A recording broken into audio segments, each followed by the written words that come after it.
All right, everyone, welcome back. SportsBook Sports, all things sports betting. I'm your host, Connor, with my boy here, GA.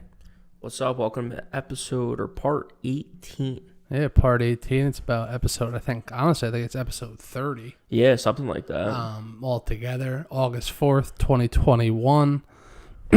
Got the road to the 100K challenge on the way with this episode.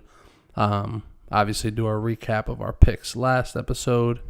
Discuss our picks for tonight. Yep. And then also we're going to dive into the Pac-12 for football this year and give you our preview. And we'll discuss that in a little bit about how we plan on maneuvering through that. Yeah, so before we get started, SportsBook Sports on Instagram and YouTube, SportsBook Talks on Twitter. We're on there. We're getting more and more involved with that stuff. So give us a follow, give us a like. Let us know what you guys are taking tonight. We had a good day yesterday. We didn't have a losing day. It might have been the first time since we started doing the 100K challenge that as a unit, as a combined group, we were positive on the day. Yeah, I was going to say. I could be wrong about that, but my first day with no losers, I think, since we started. So, like I said, August is a new month. We're starting fresh. June's done. July's done. We're going to get it cracking here, especially because we got baseball as well as college football. We got the Hall of Fame game tomorrow, so a lot going on, a lot to get into. Before we get into the Pac-12 preview, though, you want to do a recap of where we stand right now with the 100K challenge? Yeah. And then do you want to get into our picks for tonight, or do you want to save those for the end? I think we can do that now as well. Okay. I think we can get that all out of the way. Yeah, let's get the people what they want. They want our picks. Yeah. So right now I'm 13-34-1 on the season, about $5,500 in my bankroll, $4,500 down. Connor, you're 20-24-1, 11,662 at 1,600. Yep. Good day. I mean, I went 2-0 yesterday. I had the Yankees and I had Toronto. So, like I was saying, kind of in August, I'm going to start trying this thing where I find a good team that had a bad loss the night before, especially if they're playing a bad team, and then try to take them the next night to bounce back. So I have two of those teams tonight to pick. I also, it sucks just because of the baseball with the day games and stuff. I had a couple picks earlier today, so I like the Brewers today because they lost against Pittsburgh last night. I don't know if that game's still going on, but they hit a big home run in the 7th to take the lead, so that's looking like that's probably going to win. So, to be honest, though, minor mistake. I think I didn't update this. Yes. All right, so let's just go to the spreadsheet. Terrible editor over here. I'm not doing my job completely, but I'm pretty sure you're 15-34-1, and your bankroll's at like. You'll read it off live. So 15-34-1.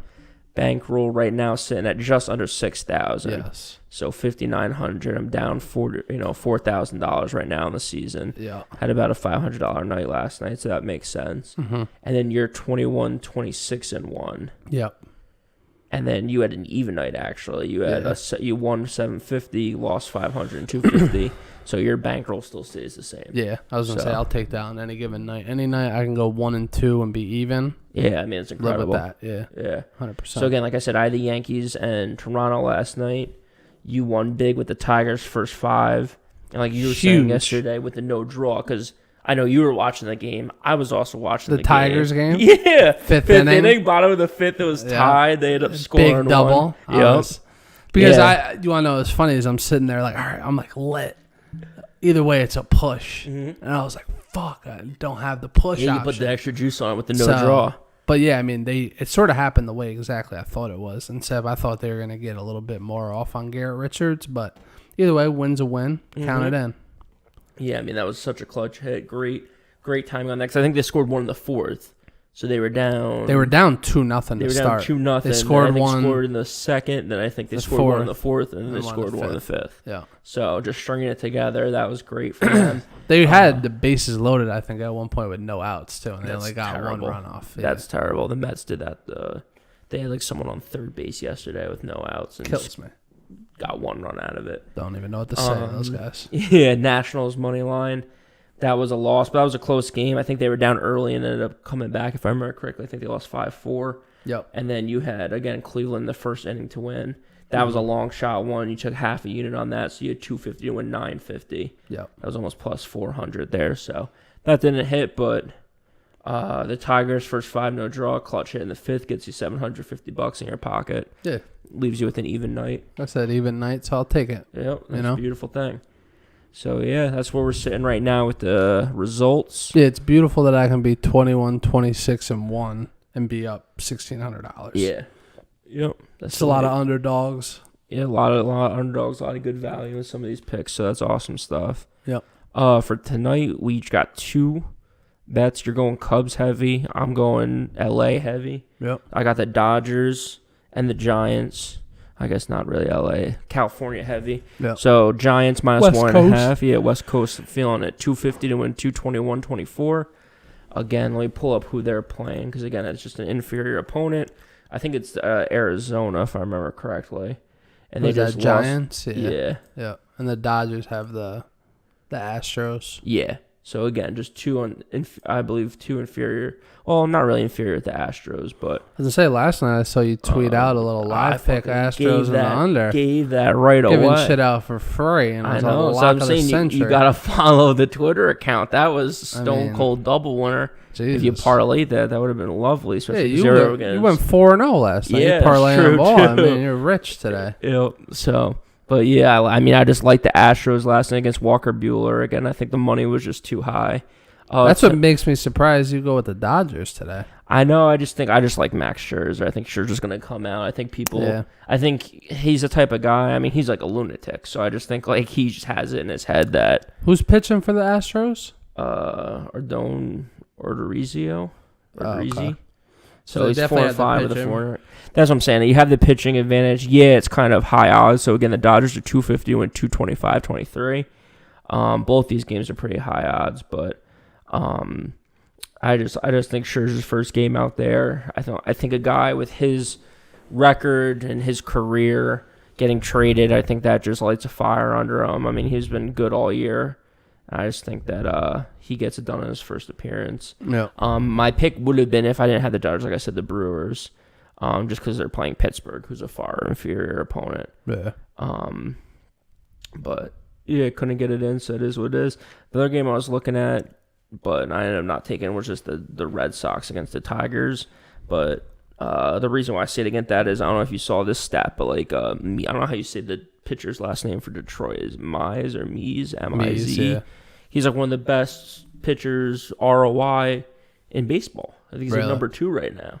So that just scared me away from that. So, yep, just kind of kept it simple. California heavy, West Coast heavy. Yep. Giants minus 1.5, Dodgers minus 1.5. Yeah. I was going to say, like you said, I'm Cubs heavy. I got 2 bets on the same game. Yep. Cubs money line, what is that, 500 to win? 760. Obviously, people have been fading them because they sold everyone off. I think tonight's the night they can squeeze in a win. Yeah. Good value out there. And then also I'm taking the alternative over in the game, 12.5. Okay. Rockies put up a bunch of runs yesterday. I think today it's going to be a mix of both. I honestly was about to go wild and do like $200 on like plus or over like 17.5. Really? Because I think it's going to be like a 10-10 game, something like that. Like some crazy amount. I think the balls are going to be flying out in Colorado tonight. Right around this part of the year is when the MLB throws a couple juice baseballs out there, gets the bats flowing. Yeah. Preps people. What it does is it gets the people swinging for the fences. Yeah. And then playoff time comes and dudes are just striking out left and right. It becomes then you get a 1-0 game, 1-0 game. Yeah. I think this is the part of the year, though, where it gets a little weird. Yep. And that over 12.5 with that value, what was it, 500 to win, 690? Yeah. Yeah, so I just see it. I mean, that's 2 more, or a run and a half more on what the over-under is. It's at it 11. was 11, yeah. So, I mean, to get it at plus 130, I think it was, yep. It's like well worth it because if it's going to go over, I'm taking my chances on it going 2 more runs over. Exactly. If it goes at... Right. The only way you could have won if you took the regular line and didn't take this line is if it lands exactly on 12. At 12, yeah. So I need to get one more would be one. A push. Yeah. 12 would be a win and a loss for you. 13 is a win in both. So I need to get one more run. Yeah. based on that. Yep. So, yeah, that's not too bad. So, I like those. I like both years, especially because they're just plus money. So, again, 500 on the Cubs money line, it wins 760. 500 on the Cubs Rockies alternative over 12.5. Yep. 500 to win 690. Yep. So, yeah, those are our picks for tonight, August 4th. Again, Sportsbook Sports, Instagram and YouTube. Sportsbook Talks on Twitter. Yes, sir. That's our 100K section. Let's dive into the Pac-12. Yeah, let's get in this Pac-12. Some shit I'm fucking excited about. I mean, I cursed too much when I started talking about college football. The fact that we're now officially starting to talk about football, and I hope to be talking about college football and the NFL and the majority of our episodes going forward, especially when the season starts. We'll be talking about it every episode. Yep. I'm just so excited that it's here. Again, Hall of Fame game tomorrow. No one really plays in that game, but I'm just excited to see people on the field. I love the whistles. I just love that shit. So yeah, it's going to be great. I just look forward, like, as I've gotten older and I've, became more of a structured type person where I have, work every day and I sort of plan my life out a little bit more instead of living on the whim when I did in college. Like, having this to look forward to on a weekly basis, it's like better than any TV show that talk about, you know what I mean? Like, how you're like Wednesday nights is fucking Criminal Minds or something, and you're just like, I can't wait for Wednesdays. Yep. I cannot wait for Saturdays. Sundays aren't even as exciting to me. No, like I like Saturday all I like day. NFL, but college football on Saturdays, there's just nothing better to me. You just wake up and you just look at the ESPN app for the scores, and it just scrolls and scrolls and scrolls, and then you realize you're only at like the 5 o'clock, 6 o'clock window, and you still have the 8 o'clock games, the 9 o'clock games. And then why the shit's not even loading up o'clock on ESPN because there's so many games. Yeah, that's the absolute best. Yeah, I look forward to it. And with the Pac-12 this year, I mean, to give everyone a breakdown, I think how we're structuring this is we're going to go through every team, actually in alphabetical order. It looks like the way we have it. Yep. And we're basically going to give what their win total is projected to be, what the over/under is on their win total for the year, and we're going to give our play on what we think about that is, and discuss a little bit of the background on each team. The last episode we had Ben and I where we spoke about it. I gave out UCLA on the over, and I forgot, honestly, which one Ben actually gave out specifically. Yeah, but I forget. I listened to the episode today, and I forget. But either way, Greg and I are going to do that same type of thing, but we're going to dive into each team. Sort of give you a little bit of a background of where they're headed into this year, maybe some turmoil that they're going through right now. Yeah, there's definitely a couple teams with it. So yeah, I mean, let's get right into it. We'll start right off here with the Arizona Wildcats. We're starting off with the worst team. Yeah, one of the worst teams projected, obviously, to be, especially because of the year they had. Their win total for the year over/under is 2.5.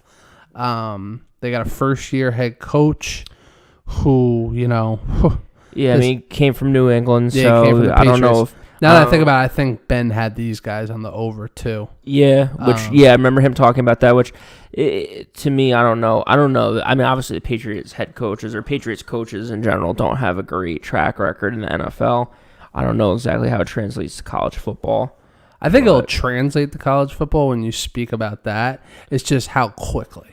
It's going to take some time. Yeah, and with college, it's not just like you can go out and just sign people left and right in free agency and shit. Like, you need to go out, recruit these kids, get them in. Yeah, you still have the last coaches, guys coming in and stuff like that. Like, it takes a while. Build that culture up a little bit. I feel like every Patriots coach, though, does do that.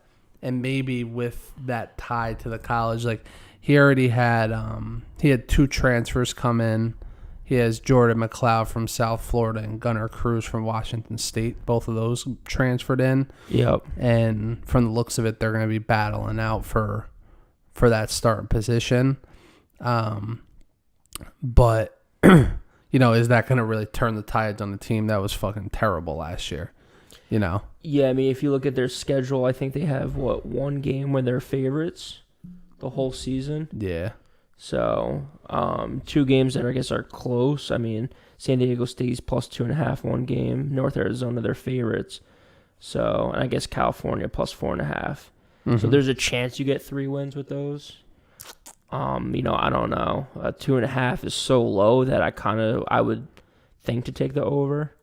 But yeah, I mean it could just be the dismal year. Yeah, I truly think it's going to go under because I think the only true win that they can pull out in this whole year is Northern Arizona. Yeah. I don't think they win another game, period.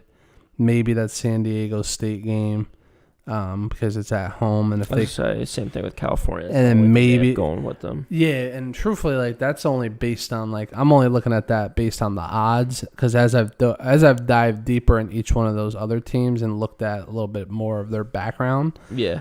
I don't think Arizona can do it this year. Yeah. I don't think those quarterbacks that are coming in are truly that talented that they're going to change the whole landscape of this team. Are you going to be able to put up 50 points when your defense gives up 60? Yeah, and not only that, but it's the transfer quarterback might be great, but you still need people to block. You still need people to run the ball. You still need people to pass to. And then you need a defense to make sure that the other team doesn't score less than what you're putting up. So 100%, there's a lot of parts to it. Was it with Arizona State? Was that the game where they lost? They gave up 70?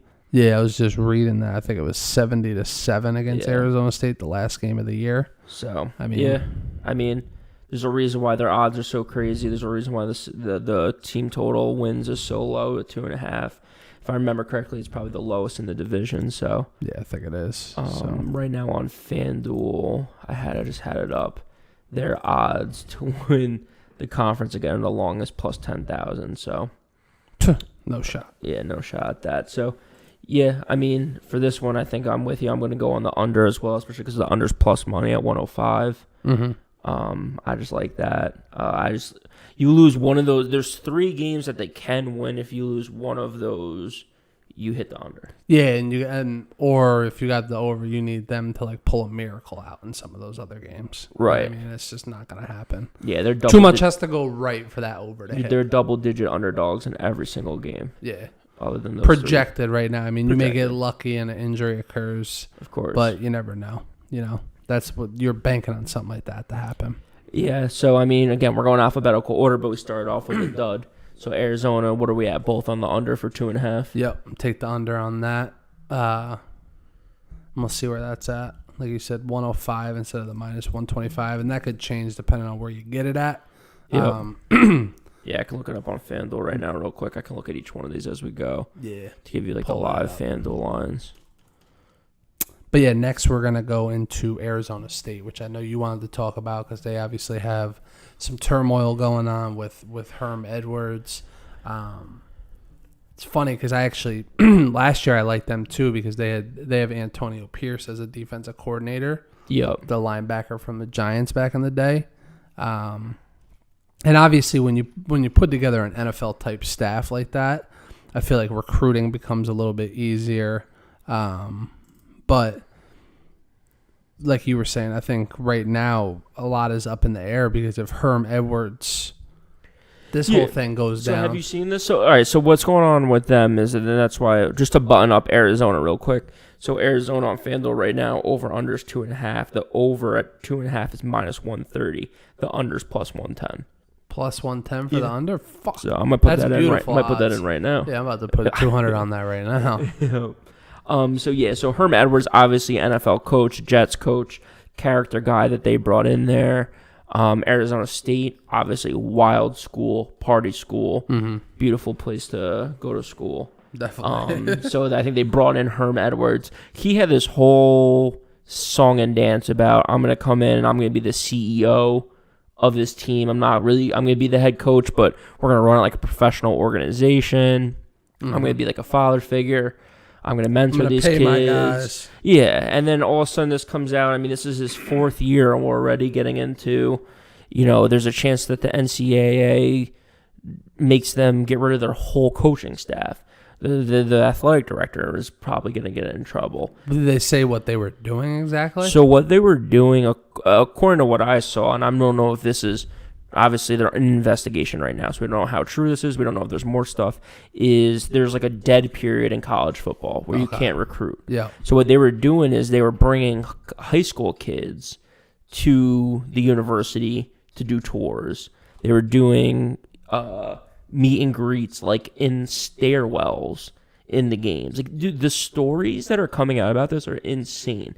Like, they would put like 15, 20 kids in a bus, drive them to the game, make them stand in like waiting like green rooms, and then they would go into like the hallway, or they would go into the stairwell, and Herm Edwards and other coaches would happen to be passing by at the same time, and then they would get to talk and like meet each other and kind of introduce each other. And it's just like this whole crazy story that was going on. They were doing like on-campus recruiting stuff like at night, so this way people didn't see them and shit like that. Like, there's a lot of weird stuff that's going on. It could be one of those things where everyone does it and people are just knocking Arizona State because they're knocking Arizona State. It could be just these guys are doing weird stuff and going way above what school should be doing. Obviously, it's a dead period, so you're not supposed to be doing any recruiting. You're not supposed to be meeting with anyone. So it's not as crazy as some of the other scandals, in my opinion, that some of the other scandals that have gone on in college basketball or college football and stuff like that. But it just seems like it's just the amount that they were doing was just like, it was just insane, where they're busting people in 10 at a time and meeting people and doing all the stuff at night. It just sounds all very shady. For I don't know how important it is for a high school kid to meet the coach, or how important it is for the coach to meet the high school kid for 10 minutes in between games or after a game and stuff like that. When they're like, just trying to squeeze it in and shit like that. Yeah, like, is that really going to make a decision? Is that really going to change someone's opinion on the coach or the environment and all that stuff? Like, I don't get it. So, I don't know. Either way, the problem with Arizona State is I loved Arizona State going into this year. Yeah. This was going to be my team to win the whole conference. This was going to be my team to hammer the over. This was going to be my team to look at possibly putting in a Heisman bet on Daniels, because I think he just has a unique combination of size and speed. He's a bigger guy, runs very well. If you watch his tape from last year, he just has play after play, it seems like, where it's 3rd and 14 and he just gets you 16 yards. Yeah. Like, it's just insane what he's able to do. Yeah. And they have, I believe, up until this whole scandal, I liked Herm Edwards. I liked the organization. I think that they were turning it around. And to your point about Arizona, it takes time to turn it around. Yep. So now we're getting into your 4th year. So now you have a recruiting class or two of your people under your belt. Yeah. You have They're returning 20 guys. The most returned players in the division or in the conference. You have a lot of things that lined up, for me at least. Well, their schedule's a little tougher than I wanted it to be, but the line is a little bit lower than I expected. It's not the highest line in the conference. It's 8.5. I expected them to be a really good team.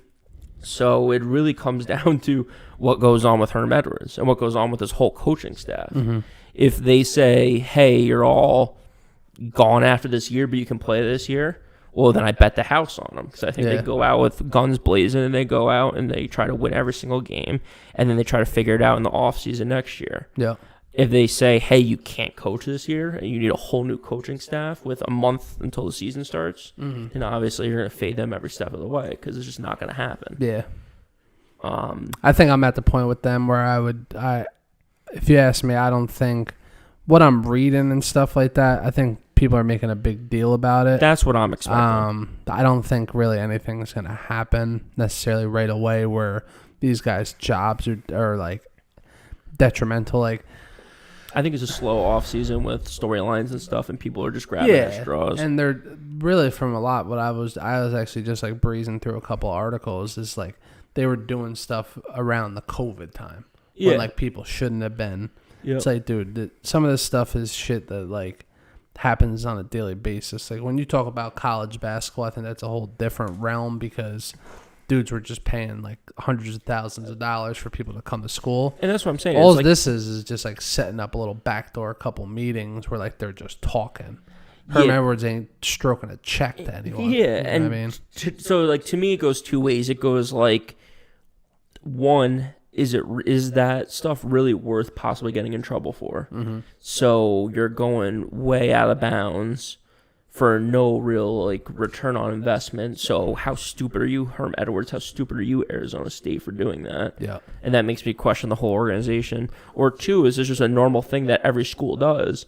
And it just seems like for some reason Arizona State's getting signaled out. I mean, don't know. I think at this point too, it's not every single school does it. Some have to though, to fly under the radar and get their name up there.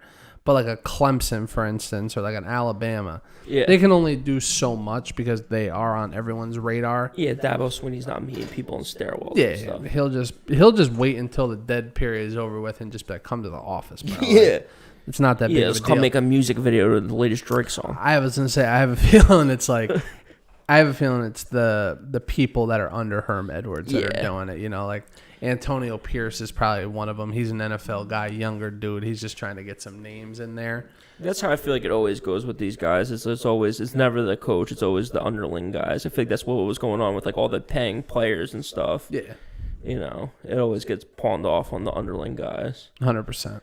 It's like the mob. That's how they run it in college. Like they have the mob boss who's the head coach, and then everyone underneath them is just the one they're the what do you call them?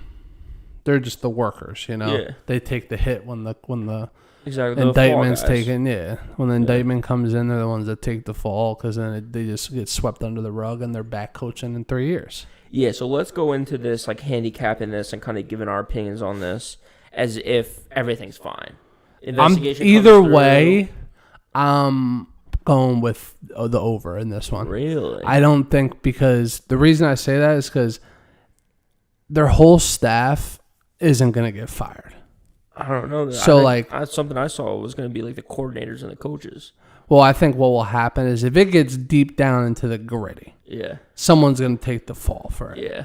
That person that takes the fall, which at this point might be Herm Edwards, is maybe he's just like, you know, I'm old. Yeah. I'm older. Let me take the fall for my guys. They did it under my discretion. Yeah. Let me just take the fall for them. And then either Zach Hiller or Antonio Pierce are going to get bumped up the head coach. Yeah. And Arizona State's going to be fucking moving. Yeah. They have the talent. They have 11 guys on defense coming back.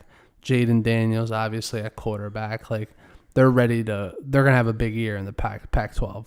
At least I feel so. Yeah, which to me, I don't know. You know, I like when a lot of returning players come back, but it only matters if you were good. Mm-hmm. If you return 11 people and you stink, it doesn't really matter to me so much. Yeah. So I feel like their defense was pretty good. I mean, their 2 losses last year, obviously you only played 4 games, but their 2 losses at USC and against UCLA, both were under 30 points. Yeah. So their defense is okay.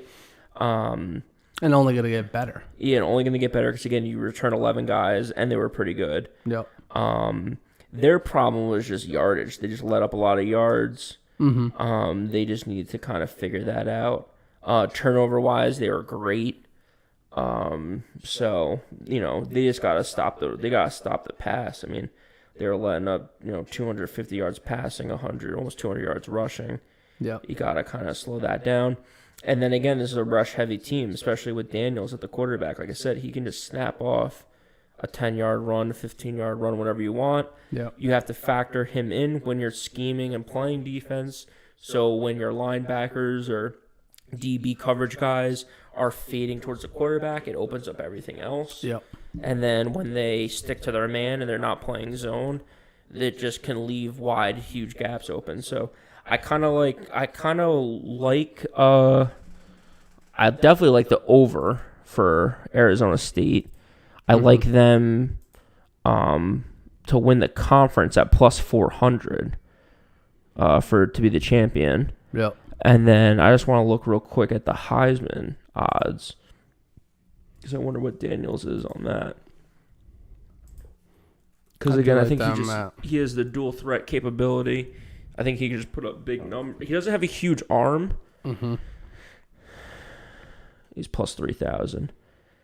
So, he's in the top 12 guys right now, odds wise. I think rightfully so. I think again, I think this is his 3rd year at Arizona State. Yep. So he's been there almost the whole time Herm Edwards has been there. I wouldn't mind sprinkling a bet on him at plus 3,000. He doesn't have a huge arm, but again, just the dual threat capability. And I believe, if I'm not going crazy, he doesn't turn the ball over a ton. Yeah. So clean offense. Yeah, it looks pretty good. So 8.5. Do we want to go game by game in the schedule, Or do we want to just both say that we got the over? No, I think we dove into moving. them pretty extensively to an extent. I think if you like the over on it too. Yeah, I mean, FanDuel right now is at 9, so that kind of sways me a little bit, especially because just that 9's a tough spot. 9's tough. I would if you're still pushing. I'd still take the over because I think that's what it'll end up being is a push at the end of the year because they have there's a couple games where I could see them not pulling it out. Like going to UCLA is a tough one. They do have a tough road schedule. They're at BYU, which who knows what they're going to be like without Wilson. Yeah. They're at UCLA. They're at Utah, which they're underdogs. They're at Washington, which are they're underdogs. Mm-hmm. And then they're at Oregon State, which should be a win. Yeah. So, yeah, over under on FanDuel right now, 9 on the dot, minus 110 either way. So I do like that over. Yeah, and like again, 9's a push. It's not a winner, but it's not 10-2. I could see them going 10-2. I could see that. I could see them going 10-2. I could see them. It depends. It really depends on if you think UCLA is ready to go, which I know you do. You had them in the last episode when you talked with Ben. Yep. And for me, one of the biggest wild cards in this conference is USC. Yeah. So if that happens, if they lose to UCLA and to USC, then it just comes down to Utah, which they've been pretty good year in, year out. So the only thing that scares me, like I said, with any of this is that their 3 toughest games are all on the road. Yeah, 100%. So not great. They're not great, especially like on the road against good teams. They're not the best, but we'll see. So, yeah, that's Arizona State. We both have the over in that. Next team up, California Golden Bears. Go Cal. 6.5 over under right now. Yep. Coaches Justin Wilcox, 5th year there. Cal. I've always followed them because we had a Kingston dude play out there, so they've always been someone that's on my radar. And this year, even though they're returning a bunch of guys, the only thing I know about Cal is was that Aaron Rodgers played there, right? Yep. Oh. This is another one. So, like we talked about earlier about returning players, I like when a team returns a lot of players, but it's not great when the team's not great. Cal wasn't great. Yeah, Cal hasn't been great. I was gonna say they haven't been good. And just truthfully, if you ask me, I think I would personally take the under here just to dive right into my pick. Yeah, I mean, right now FanDuel it's 6, so not 6.5. Okay, so I would still take it at 6. Yeah, I think that the conference schedule for them is where they're gonna have a tough time. With the way the schedule is looking right now, they're probably gonna win their first 4 games. Like Nevada might be or actually, no, they're gonna have a tough time against TCU. Yep, TCU. I didn't even see that on there. I just saw Sacramento State. I was gonna say it's another one of those teams where their road schedule just scares the crap out of me. Yeah. In order to hit these overs, I personally feel, in order to hit these overs, you have to have an easier road schedule. Definitely. You can play. I think there's a team or two coming up where they play tough teams. But like 3 of the 4 games are home games against these tougher teams. Those are the ones where you can go 2-1, 1-2, and still make it through. And then you have to look good on the road. Which I mean, college football again, road, especially with everyone being back, road games are very tough. Yeah. But it depends who you're playing. A road game at Arizona is not so bad. Yep. So I mean, right out the gate, like you said, I think they go 2-2 to start the season. And then you have to try to find 4 more wins in the rest of their schedule. Yeah, which maybe I just don't see happening. Maybe Colorado. And then after that, everything else is coin flips. Yeah, I mean, it's possible if they can get themselves into a bowl game, like if they can go 50-50 for the year, get at 500 and then get into a bowl game. But I just think that the Pac-12 is a little deeper than it was last year. And I don't think the talent that is going to win it is coming from Cal. Yeah, you just need better offensive play. Yeah. I mean, just defensive wise, I think they're okay. Yeah. Especially because they're returning 9 guys, and they had they're ranked in the top 100, I think, in everything defensively. Mm-hmm. It's just offense where it just worries me a little bit. Where these teams, like some of these teams, it's like they're putting up 500 yards in a game. Oh yeah, That's like their average. So I think last year they averaged just above a tick above 300. Like that's just not going to get it done. You have to be able to put up a couple hundred yards passing and then 100 to 200 rushing. Yeah, and it's not it for Cal. 6, you took the under 6. This is gonna be terrible if we just go the same way on everything. But so far 3 for 3. I'm going the under on Cal as well. Yep, we're on the same page with that. I think they played some close games last season, but weird year though. Yeah, altogether, they squeaked out a win against Oregon at the end of the year. Yeah, who thought that was gonna happen? Probably no one. Yeah. 1-3 realistically probably should have been 0-4. Or maybe 1-3 with a little bit different of a. Yeah, maybe they should have beat Stanford. It doesn't say maybe Stanford Stanford's the game just because they were home. Yeah. But again, like I said, I just don't think the talent's coming from Cal, even though they're returning 19 players, which happens to be one of the highest in the conference. Yeah, in the all of college football. It don't really matter to me. I think they're done. So count them out. Yeah, I mean, So. You don't think it's coming from Colorado? I know for a fact it's definitely not. Or you don't think it's coming from Cal? Yeah. The firepower in the Pac-12, I know for a fact it's not coming from Colorado. Yep. I was gonna say we'll hop right into them. Yeah, second-year head coach there. Yep, Carl Dorrell. Yep. Colorado's always a tough place to play. Obviously, everyone thinks. I think that myth has sort of been slightly proven to be wrong. Because the more you see it happen and the more you gamble against it, everyone's like, "Oh, they go to Denver and play the Nuggets. Like they're having a tough game because of the altitude." It's like, nah, that doesn't really happen. If dudes go to the strip club the night before, then yeah, maybe they're not gonna have a good night. But the altitude isn't something that really is killing teams. Yeah, and I also think too, it's like your point. It's like the storyline of that's been out there so long. Teams have become so well educated on what to do and how to do it that they can prep all week for it. Exactly. They've been through it before. They understand it. They're over under right now. FanDuel 4.5 plus 100 on the over. Yep. Minus 120 on the under. Yeah. So even though it's 4.5 there, it's a little juiced, a little heavy towards the under. Mm-hmm. I think rightfully so. I mean, like again, 9 people returning on offense, 8 people returning on defense, but statistically weren't anything great on offense or defense last year. They had a great start to the year last year. They started out 4-0. Yeah. End up losing to Utah, end up losing to Texas. Yep. But if you just look at the teams they played, I mean, Stanford, San Diego State, and Arizona were 3 of their 4 wins. Yeah, and they don't really have, from the research I've done, they don't really have a solid quarterback that's going to come in. Yep. They're really going to rely on the run game. And I think that's, truthfully, if you don't have a good balanced attack in football, I think when you're one facet oriented, I think defenses have a much easier time. So unless they can pull a quarterback out of the fucking woodworks that puts together a good season for them, I just don't see them.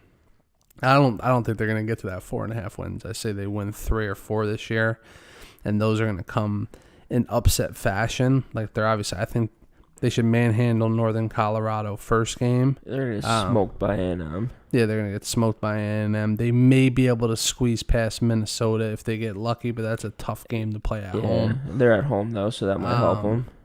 But then they got Arizona State L, USC L. Arizona should be a win. So that's 3 on the year. Cal. Then they got Cal, which they can pull out, but they got to go to Cal to win that. So that we'll count that as an L. Oregon. We'll actually count the Cal as a W. I was going to say, I'm looking at the schedule. I'm liking the over on this. This is finally our first one where we might be different. I don't have a ton of faith in Colorado, like, again, to win the conference, to win their I don't know if they're the North or South in the Pac-12, but I think that they have a shot to hit this over. I think they can get 5 or 6 wins here. Yeah, I mean, I don't. North Colorado, Minnesota, Arizona. That's 3. Cal's 4. Oregon State 5. Washington 6. Yeah, and you got to pull some squeakers out at home. Yeah, those are going to be tough games, but like Minnesota's not a guarantee. no. Cal Cal's is not a guarantee. Yeah, Cal. Washington's not a guarantee. Nope. And Huskies are pretty good. Neither is Oregon State. I mean, No? so they got it. Yeah, I mean, I could see it going both ways. I'd put my money on the under just because I don't think that they have it on either side of the ball to be able to win those, especially when it comes down to a tough game. You need a playmaking quarterback, which they just don't have at that point. You can't just rely when they're down a touchdown at the end of the game and you need to score the ball in 60 seconds. Yeah. You need a can't quarterback. Just run the ball. Yeah, you can't. You need a quarterback that can go out there and make a play or two. Yeah, because they're obviously a good run team, but how far does that get you? What worries me is that, they're a good run team, but time of possession last year was in the low 30s. So it's like, you run the ball the whole time, but then you still only have the ball for half the game. What's going on? That's what I mean. Like Oregon, like when defenses strategize, they know they're just going to run the ball. Yeah. All right, let's get them 3 and out. Yeah. Then you got long third downs at a quarterback that can't make plays. Yep. Yeah, and that's like the coin flip thing to me. Like you said, it's all about the quarterback here. So yeah, if he that's comes that's a big variable. Yeah, if he can come in, he can get a couple wins. There you go. You got your over on the season. If he doesn't, then there you go. You got your under. So yeah, you're going under. I'm going over on Colorado. Okay. And then we're moving on to the O's. Oregon. Top of the division. Yep. So, I keep saying division, but conference. Conference winner last year. Yep. Ended up taking down someone in the conference final. I'm blanking on who, but Oregon 9 is the over-under right now for them. Yeah, they beat USC, I think. Yeah, they beat USC. That's right. Let's get their live over-under. Yeah, Mario Cristobal, the head coach there, in his 4th year. He's a heavy recruiter. Great recruiter, though. He brings in a lot of talent to Oregon. Their offense is obviously high-powered. Yep. They bring back a good bulk of 10 of their starting offensive guys from last year, 7 on the defensive end. Quarterback obviously is Anthony Brown, who should be winning it this year. It looks like, even though he's got some competition. Good solid running game. The receivers are where it's at.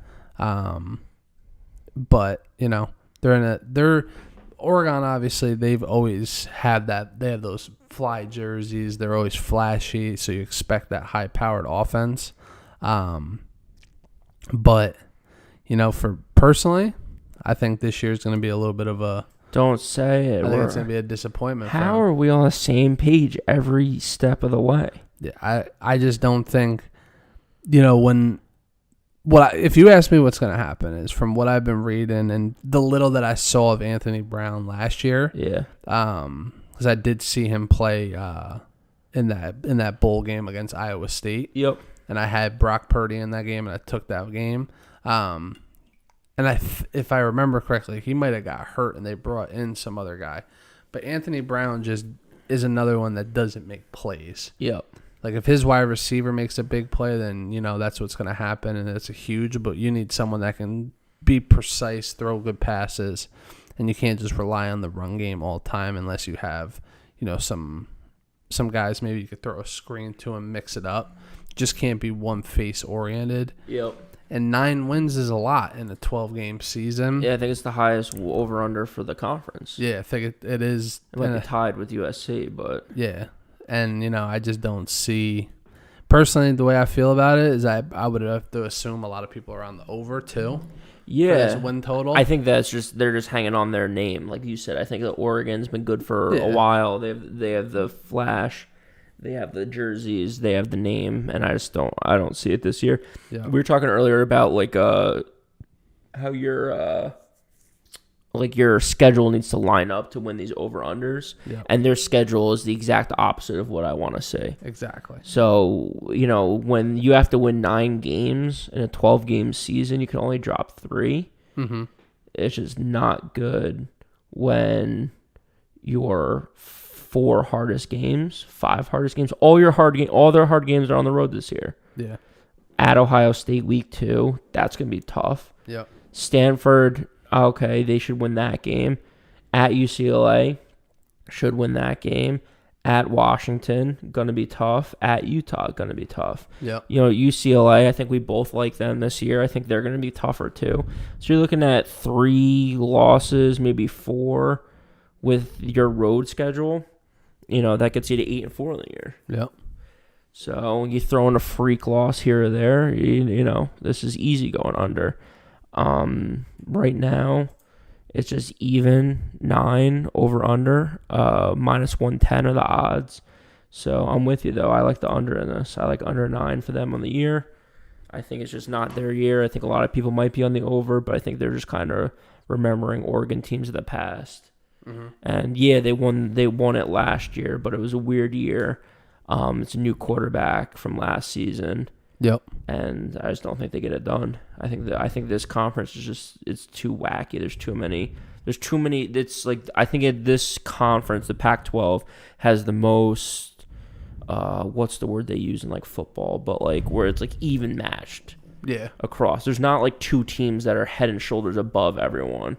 There's 5 or 6 teams. In the Pac-12, you're saying? In the Pac-12, I believe that I think there's like 4 or 5 teams, maybe 6 teams that are all in just contention. Don't stand out. Yeah, that are all in contention to win this conference title. Definitely. And that's why I think they're the odds-on favorite to win the conference title, and I just don't see that happening this year. Yeah, there's no value in it. Like, yeah, you can take them at a plus 250. But I'd much rather have Arizona State. I'd much rather have a couple other teams that we're going to talk about at bigger odds. So, yep. Yeah, so we're both on the under for Oregon. For Oregon. And then next is Oregon State. Yeah. 4th-year coach Jonathan Smith. Their season total is at 5, I believe. Yep. Minus 110 apiece. So these are another guys that actually... But at that 5, they're returning 9 guys on offense and 9 guys on defense, including the quarterback. It's 4.5 right now on FanDuel. 4.5 unders plus 115. And the over is what? Minus 135. I like the over in that one. Really? Yeah, I like the over this year. Quarterback's coming back, who's solid. I just think. The only thing that scares me a little bit is their schedule is a little bit packed. Yeah. And they play some decent teams. Like even Purdue, obviously the first game of the year is tough going to Purdue. Yeah. Hawaii's even a tough matchup. Yeah, they're home for that. Even though they should get that one, they should get Idaho. Mm-hmm. But I see them squeaking out some wins through the rest of the season, especially in some of the home matchups. Where at the 4.5, I like them even more. I was even pulling for them at the 5 because I think they can squeak out 6 wins this year. Okay. I think offensively they put up yardage. They do. They like to throw the ball. They have a balanced attack, which I think helps them, makes them a little bit more difficult to defend. And a lot of the games last year, like they had 2 or 3 games that were decided by a field goal or 6 points. Yeah, it was close, yep. So I think those can swing the other way, and that's the difference between, 3 wins and 5. So that's just my input on that. I do like Oregon State to catch that over. Yeah, I mean, like you said, I think they put up points, like they put up yards. Pretty good rushing team, which I like to see, especially because, they're... I don't know. I'm kind of back and forth on this one. Oregon State, to me, I just don't think has it. Just with their schedule, I just think there's too many tough teams, too many underdog games for them. Especially, they might have Hawaii and Idaho. They might be able to get it done against Cal. They might be able to get it done against Stanford.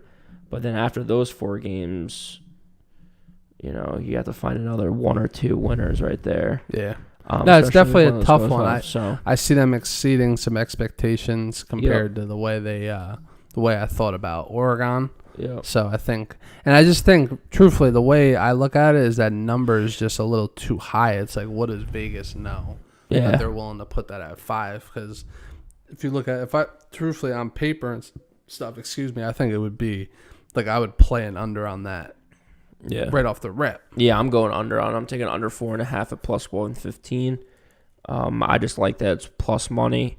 Yeah. And it's just so close. As the original line started out at 5, it's 4.5. You're getting plus money. Mm-hmm. And I think there's a couple games here where there's gonna be close. And I just don't. They're the team that they are playing. I think I like better. So for that reason, I'm taking the under. Yep. One of those games they're playing November 13th is against Stanford. Stanford's the next team we're going to be talking about. Their over-under is 4, I believe, right now. Yep. David Shaw, 11th year there, so it's a long tenure there. Yeah, it's 4 right now on FanDuel, minus 110. I like this team. I was kind of surprised. I mean, granted, they haven't been what they were years ago over the last few seasons, but I was kind of surprised to see it down in 4. When we're talking about teams with like 4 wins, you're talking about like the bottom of the barrel of the conference, like Colorado, Oklahoma State, like we just kind of talked about, Arizona. So, Arizona or Stanford here, I think that they have a good chance to string some wins together. They were 4-2 last year in a weird COVID year. But yeah, just with their matchups again, their road matchups I think line up well for them. And their home games are a little tougher, but hopefully you get the home crowd going. Their strength of schedule is like one of the toughest. It's one of the toughest. So, but I just think that, Notre Dame at home obviously is going to be a loss. But you get Utah at home, Washington at home, UCLA at home. Like, those are games where maybe you can go 2-1 in those games. Yep. And then win a couple on the road. If you get 2 wins at home, 2 wins on the road, you're pushing on the over-under. You need 1 more win somewhere. But at Vanderbilt, at Washington State, at Oregon State, I think you can get, and first game of the season, Kansas State, which I think is a neutral site. So those are 4 winnable games right there. Say you get 3 of those. Now you just need 2 wins at home against UCLA, Utah, Washington, or Cal. Yep. So, yeah, I mean, I like Stanford. I don't think they're going to win the conference. But again, the over-under set at 4. I like the over in that one for them. Yeah, I do too. I like the over. I think they got a good running attack they're coming with this year. And that 4, I think, is just a little too low. I think they can get it done there. Yeah, and like the strength of schedule stuff, like I love because it's like a really tough strength of schedule. But when you're talking about the over-unders for the win totals, it's like, so like those games that they play, they're just losses. Like Notre Dame's going to be a loss. It is what it is. Yeah. So, I wish that Notre Dame one was happened early in the year because I'd like it even more as the over. Because I feel like that just gets them up to a level of talent that they're not used to playing. Yeah. But that also can lead to letdown. So. Yeah, that's like a Christmas type game there they got. Yep. All right, UCLA. We're getting towards the end here. So UCLA, you talked about in the last episode, you like UCLA a lot. I like UCLA here. Chip Kelly obviously going to his 4th year. It's a big season for them. I think it's win or go home for Chip Kelly at this point. Yep. He went from Oregon, tried to make it in the NFL, didn't work. Nope. Landed back at UCLA.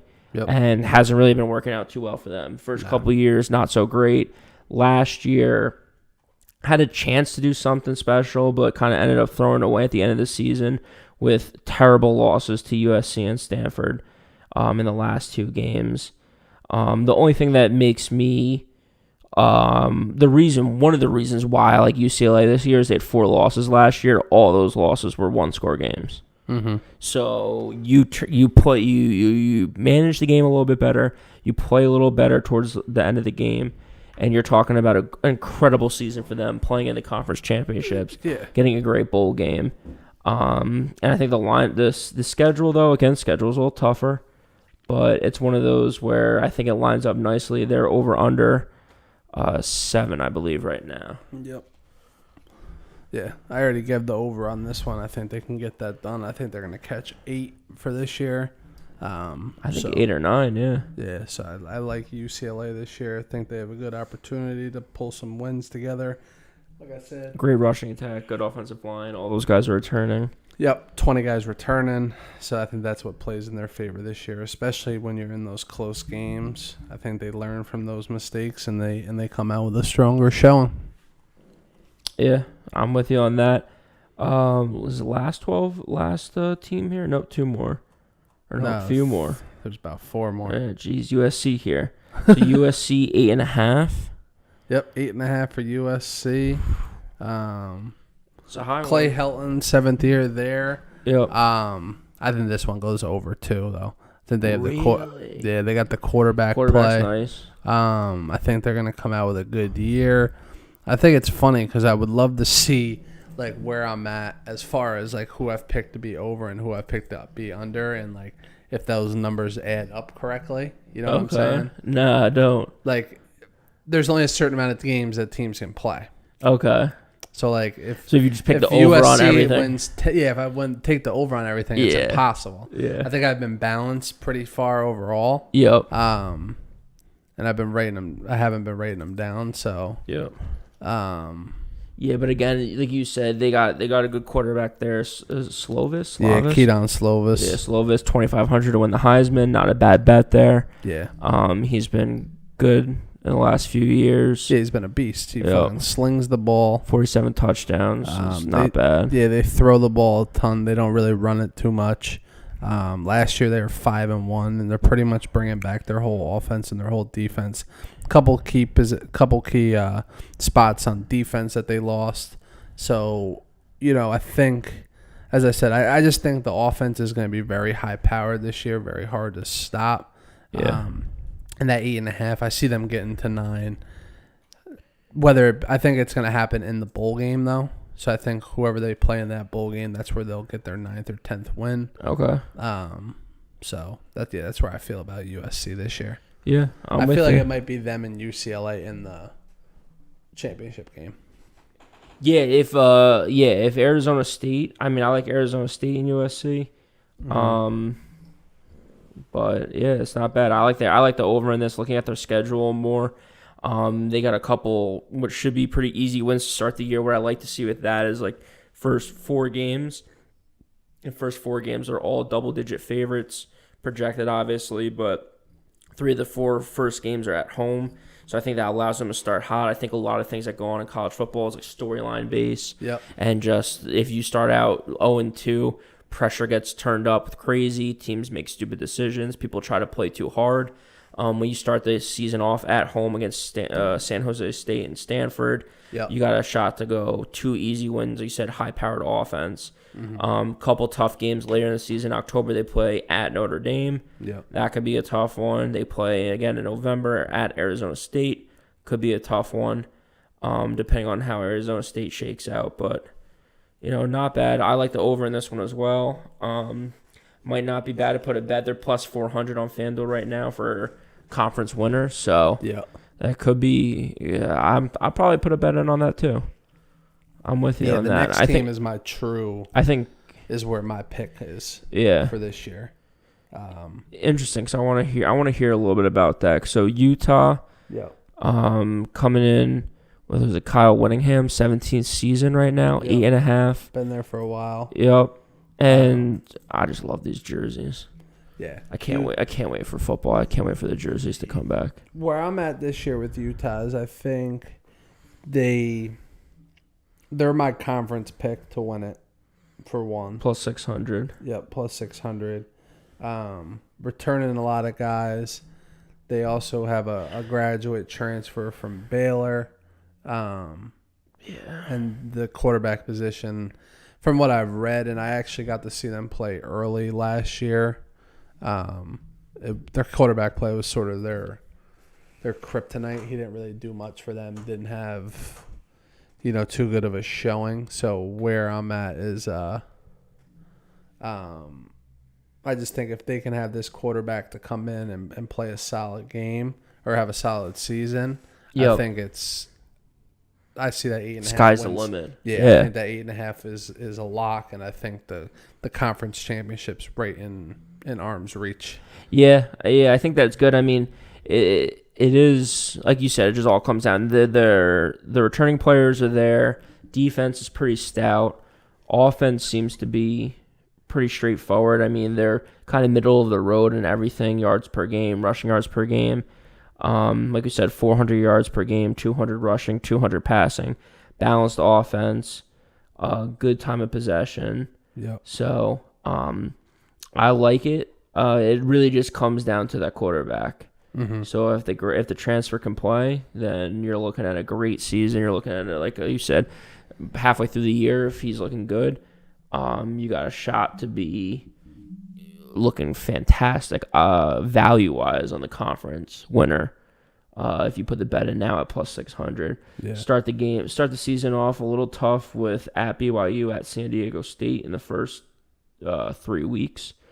So could be a little rocky there, but other than that, I mean, I feel like the schedule shapes up really nice for them. Finish out the season at home, Oregon, second to last game of the season. That could be another close one. But, I'm with you on Utah.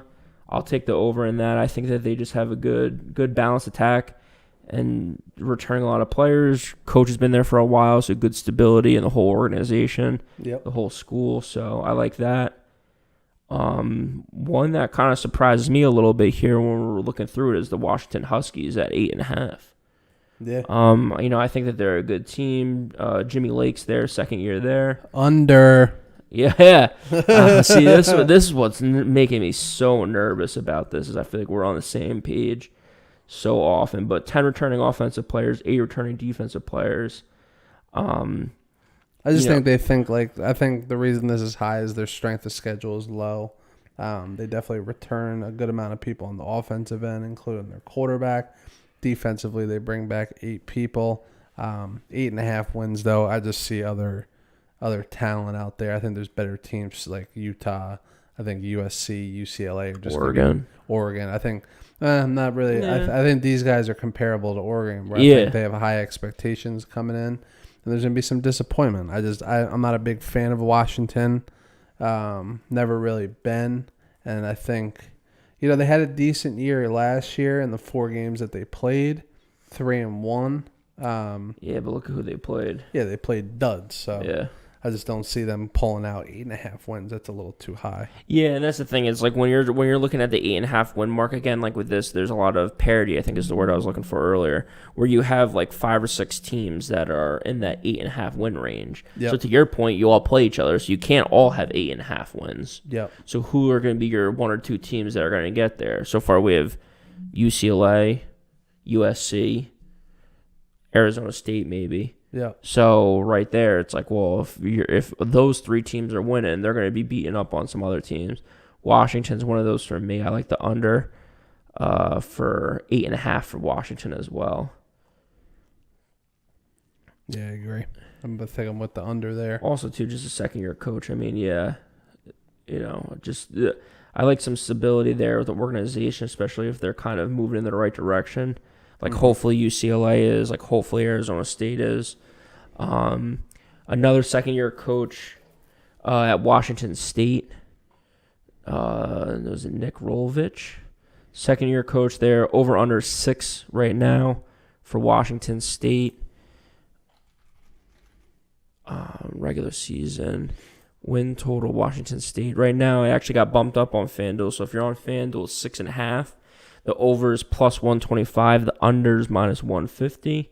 And, oh, man, the under is what I was leaning, but minus 150 makes me think about it a little bit.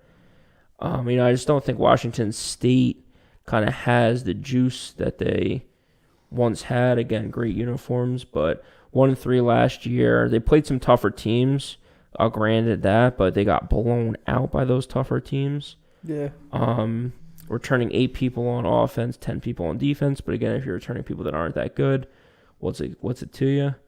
Ranked in about the hundreds on all their defensive stats. So, not a top echelon team. On the defensive side of the ball, definitely a passing team, which I do like in college football. I think you got to be able to throw the ball down the field. Yeah, they got the air raid, I think, that they do out there. So, That's nice. Three of their first 5 games are at home. They start out their first 3 games are all at home, which is great. But I don't think they get it done this year. I don't think they hit this over. I'm going under, even though it's minus 150.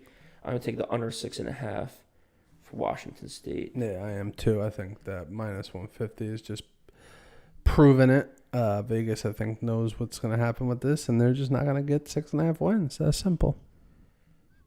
Yeah. So, I mean, that's it. Yeah, that's it for the Pac-12. I mean, obviously 12 teams to slide through there. Yeah, so let's just give out real quick just Pac-12 championship if you had to pick 2 teams. I think you were saying you liked Utah for sure. Yeah, that's where my money's going, is on Utah. I'd probably put about 250 to 500 right now, plus 600 for that. Yeah, plus 600 for Utah. I like Arizona State. I like USC. Plus 400 apiece. I think that they just both have great offenses. They both have good quarterback plays. Like a lot of these teams that we talked about, whether it was Oregon, whether it was even Utah, it all comes down to the quarterback at the end of the day. Exactly. So UCLA, even if you want to take a long shot, they're going to be my pick for a long shot at plus 1,200 because again they just have some stability there at the quarterback position. College football, more than anything, for me at least, is about the quarterback. Mm-hmm. If you have a good quarterback that can make plays like they do at Arizona State, like they do at USC, then they can get you out of a jam, game in and game out, drive in and drive out. Definitely. So with Utah, to me, and Oregon, quarterback being a little bit questionable, I like Arizona State and I like USC, again, depending on what goes on with Herm Edwards and his staff. Yep. So 100%. Yeah, that's our Pac-12 preview. Again, SportsBook Sports on Instagram and YouTube. SportsBook Talks on Twitter. Yes, sir. One more time for our picks. If you waited this long and you want our picks one more time, I got the Giants minus 1.5, the Dodgers minus 1.5 tonight. Connor, you're heavy on the Cubs money line as well as the Cubs over alternate line 12.5. Yes, sir. Yes, sir. August 4th, 100K challenge. We'll see you guys next time. Deuces.